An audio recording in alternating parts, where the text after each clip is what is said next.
আর বাংলাদেশের সবাই বাঙালি, এটা আপনি পেলেন কোথায়? তাহলে আমি কেন বাঙালি হতে যাব? আর বাংলাদেশের সবাই বাঙালি মানে কি? তাহলে আপনারা বাংলা কথা কেন বলেন? আর বাংলাদেশের সবকিছু কেন আপনারা ব্যবহার করেন? আপনারা অবশ্য বাঙালি, বাংলাদেশী। তাহলে আপনি চলে যান বাংলাদেশে, বাংলা কথা বলিয়েন না। বাংলাদেশ থেকে চলে যান। বাংলাদেশে থাকার দরকার নাই। আসসালামু আলাইকুম। প্রিয় দর্শক, এই ভাইয়ের কথাটা শুনে আসি। একজন পাহাড়ি ভাই, উনি কি বলতেছে। সবাই বাঙালি মানে আবার বললেন আপনি সবাই বাঙালি। প্যাঁচ লাগাইছেন, আরে ভাই প্যাঁচ তো আপনারাই লাগান। আমাদেরকে বাঙালি বানাতে চাইয়াই তো আপনারা প্যাঁচটা লাগান। বাংলাদেশের সবাই বাঙালি না। তো বাংলাদেশের সবাই বাঙালি না, আমরা সবাই বাংলাদেশী, ঠিক আছে। কিন্তু কথার কথা আমরা অনেক সময় অনেকে বলে ফেলে যে আমি বাঙালি। তো এই ভাই যেটা বলতে চাইতেছে সেটা হলো উনি বাংলাদেশী নিজেকে স্বীকার করতে চাইতেছে না।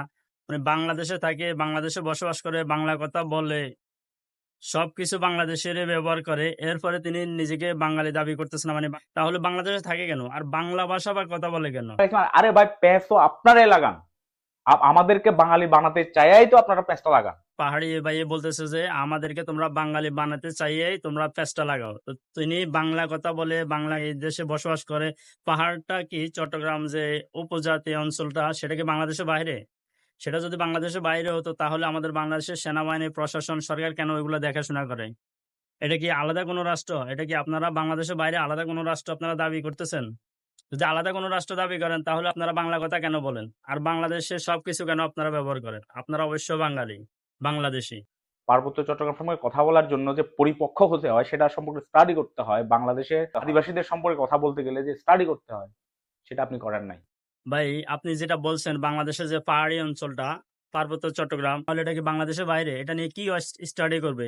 আপনি বাংলাদেশী, আপনি স্বীকার করতে হবে। আপনি শরম পান কেন? আপনি লজ্জা পান কেন? আপনি বাংলাদেশী না? আপনি বাংলা কথা বলতেছেন। তাহলে আপনাদেরকে নিয়ে স্টাডি কি করবে? আপনারা হয়তো তো আপনাদের জাত আলাদা হতে পারে। কিন্তু আপনি বাংলাদেশের সবকিছুই তো ব্যবহার করেন, তাই না? বাংলা ভাষায় তো কথা বলতেছেন। তাহলে বাংলাদেশের আয়তন বর্গমাইলের ভিতরে যতজন আছে সবাইকে তো বাঙালিই বলতে হবে বা বাংলাদেশী বলতে হবে। আপনাকে নিয়ে কি স্টাডি করবে যে পাহাড়কে নিয়ে স্টাডি করতে হবে, বাংলাদেশীদেরকে বাংলাদেশী বলতে পারবে না, বাংলাদেশীদেরকে বাংলাদেশী বলতে হলে স্টাডি করতে হবে, এমন তো কিছু নাই। বুঝছেন? আপনি তো বাংলাদেশের আয়তনের ভিতরে, তাই না? বাংলাদেশের আয়তনের বাইরে তো আর আপনি না। যদি বাংলাদেশের আয়তনের বাইরে হতেন তাহলে আপনি চলে যান বাংলাদেশে, বাংলা কথা বলিয়েন না। বাংলাদেশ থেকে চলে যান, বাংলাদেশে থাকার দরকার নাই।